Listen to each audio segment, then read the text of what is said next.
you get to a beach, and this is only for surf fishing. We have a look at exactly where the last tide came up to. So when you get to the beach and you set up with your tackle box and your cooler box, it would be best that you place your tackle box or cooler box round about here, so that when the next high tide comes, and if you're fishing through the high tide, your tackle box and your cooler box is going to be safe in this area here.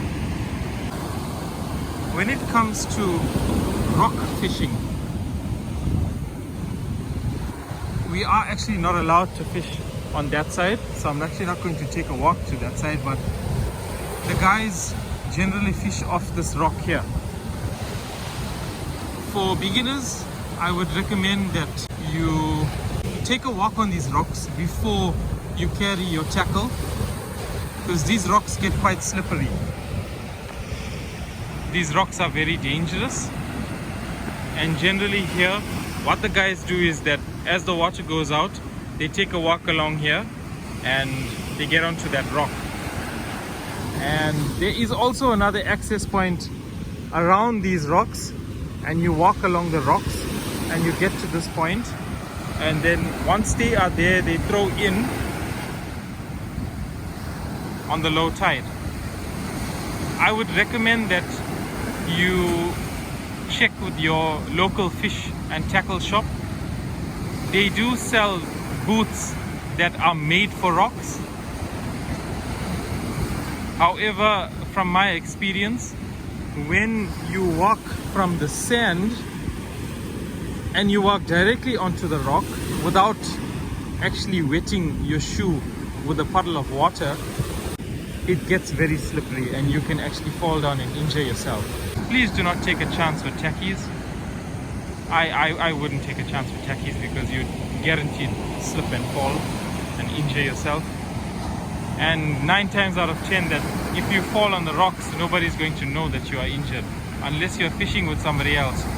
And it's quite difficult to actually carry a person out of a situation when you are on the rocks, because you've got your tackle with you. It's very difficult to get help. So guys, when you're fishing on the rocks, please be careful, especially for the beginners. I fish on rocks, but I generally don't like it because I fell before. I've injured myself. The last trip that we went to Port Edward, I have a video uploaded on this channel. I actually slipped on the rock and I fell on my tackle bag. My entire tackle bag broke. So it's a risk, guys. You can get seriously injured. Thankfully, I just fell on my box and the box broke my fall, so I was not seriously injured. When you are fishing, you never ever turn your back on the ocean when you are fishing on the surf and when you are fishing especially on the rocks. I'm sure most of you guys have seen the freak waves that actually hit over the rocks unexpectedly, and this can seriously injure you. So the best practice, even on a low tide, if you're fishing on the rocks, never turn your back on the ocean. So then it's time to take out your rod and your reel, and it would be best to keep your reel in a bag. So the setup would be is to firstly to place your reel onto your rod and tighten the handle.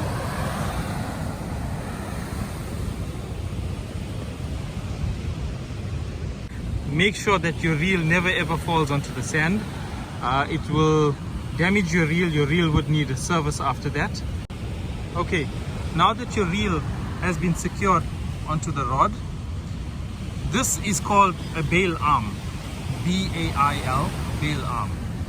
Now that you've opened the bail arm, you grab a hold of the end of the line, and I'm going to assist my dad and show you guys what to do while he's holding the rod. You start to thread the line through the eyes of the rod, and I'm just going to show you the eyes of the rod in a view. If you look up in the sky, you'll see the eyes of the rod. So basically you just take the line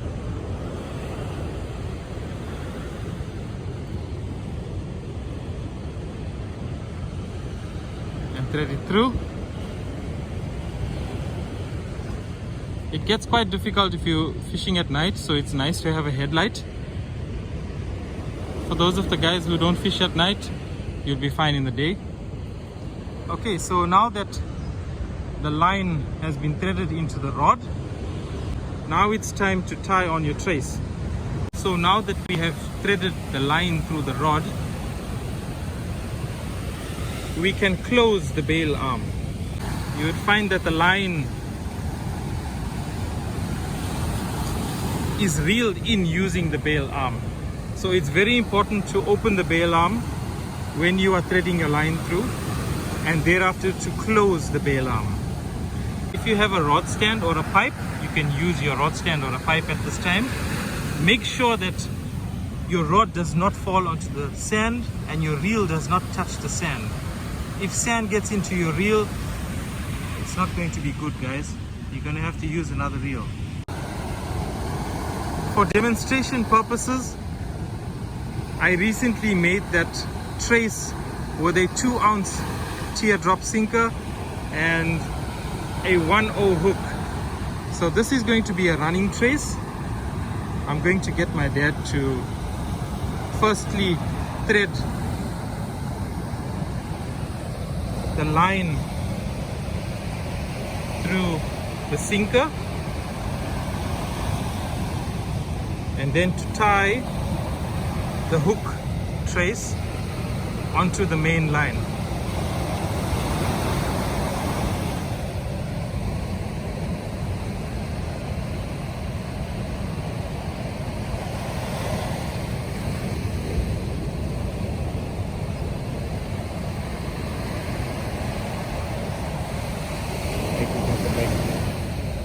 Okay guys, so that's your rod set up onto your reel, your bail arm opened, you thread your line through the rod and you bring your line down.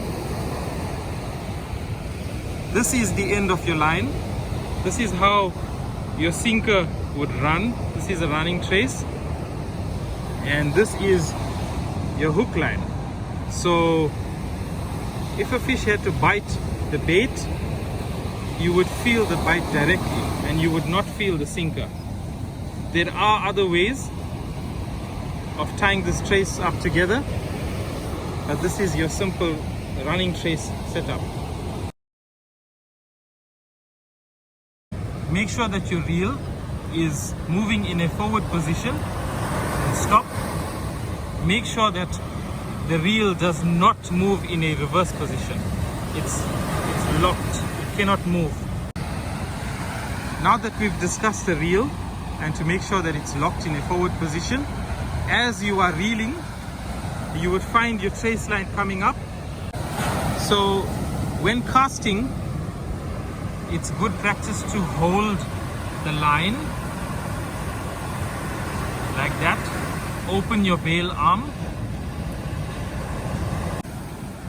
If you are right-handed, you will hold the line and the rod with your right hand, and you will release this line with your right hand.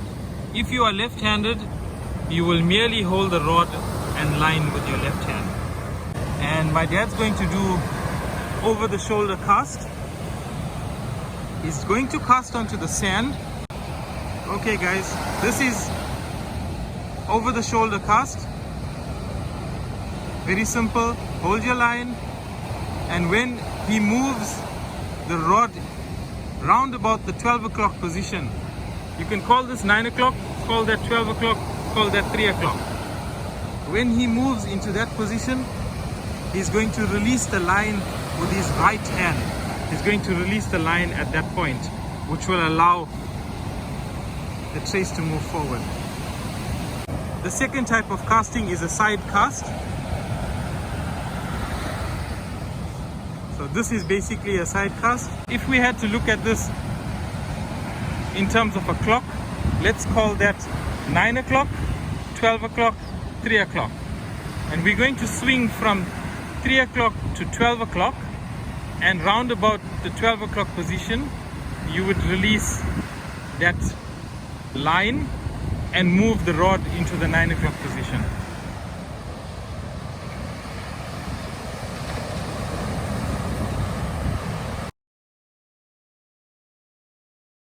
Okay guys, for today's bait demonstration, I've got a baby squid. I'm going to cut the squid.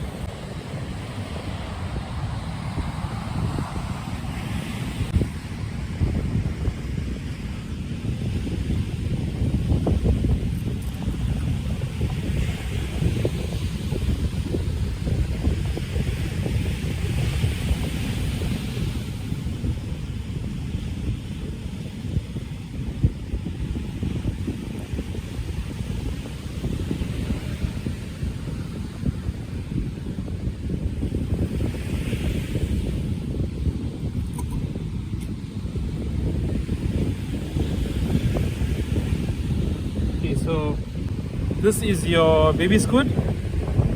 Make sure to remove the skin. Take the skin off.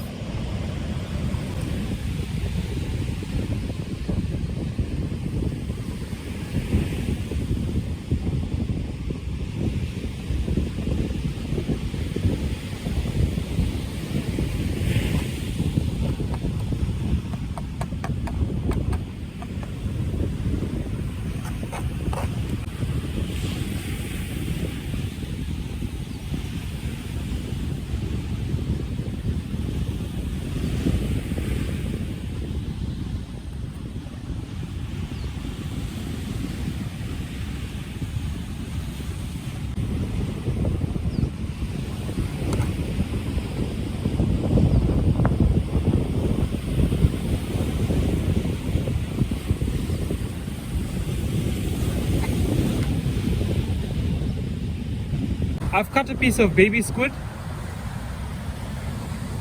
I've made 2 little small tentacles. I'm going to hook this on with a sardine fillet.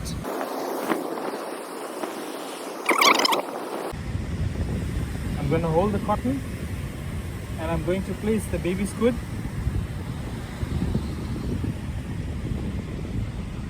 onto this sardine, and I'm going to continue wrapping.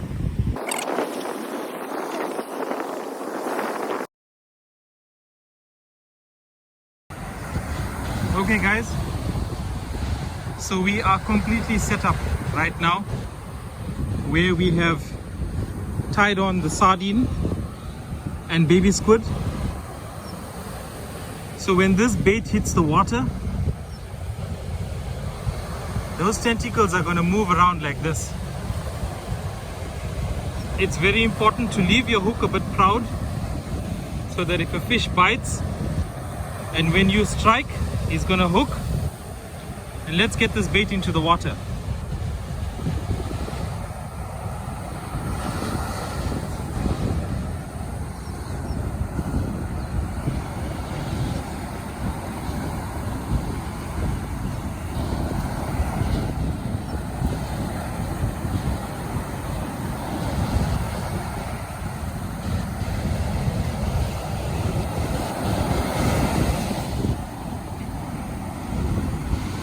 So now that we've cast the bait into the water, it's very important to keep your line tight.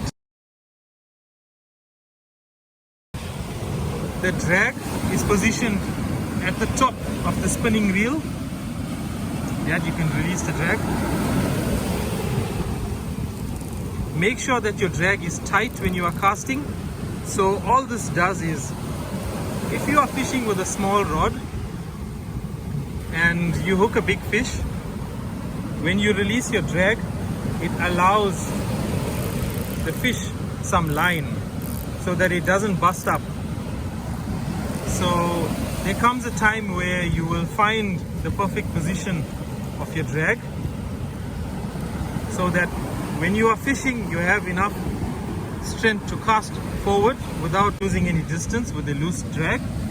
And when you hook a big fish, and if the fish is actually pulling you, then you can release your drag in an instant if you have it in the correct position based on your reel that you have.